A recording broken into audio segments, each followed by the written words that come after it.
এখন উদ্দেশ্যটা বলি, আজকে লেকচার দেওয়ার জন্য আসি নাই।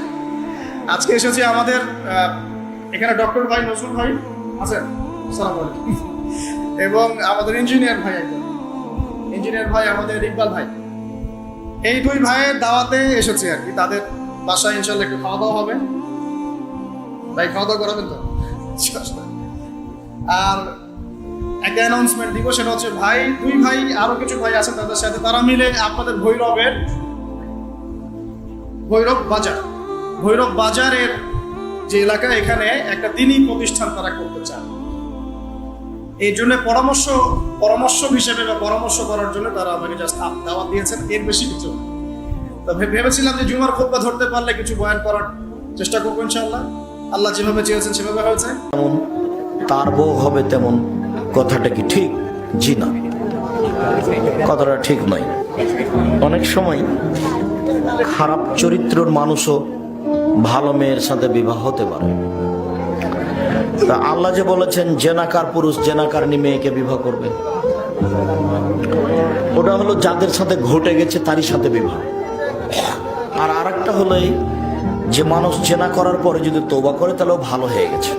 তাজহিজুল মাইয়িত, মারা গেলে লাশ রেখে দেওয়া যায় না, তাড়াতাড়ি দাফন করে দাও। নামাজের সময় হলে নামাজ পড়ো, দেরি করো না। মানুষ মারা গেলে দাফন করতে দেরি করো না।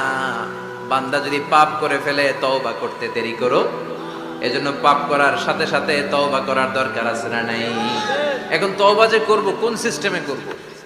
কোন সিস্টেমে?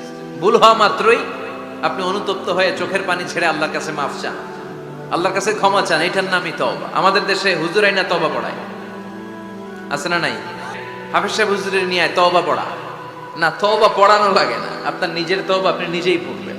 আপনি অনুতপ্ত হয়ে চোখের পানি ছেড়ে আপনার আল্লাহরে ডাক দেন, ডাক দেয়া মাত্র তিনি সাড়া দিবে। চিল্লায় বলেন ঠিক কি না?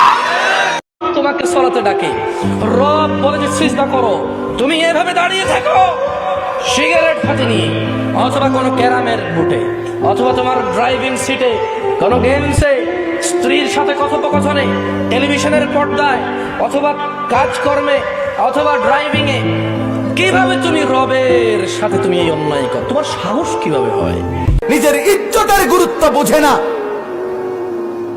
নিজের ইজ্জতের গুরুত্ব বোঝে না, নিজের দেহের মর্যাদা বোঝে না।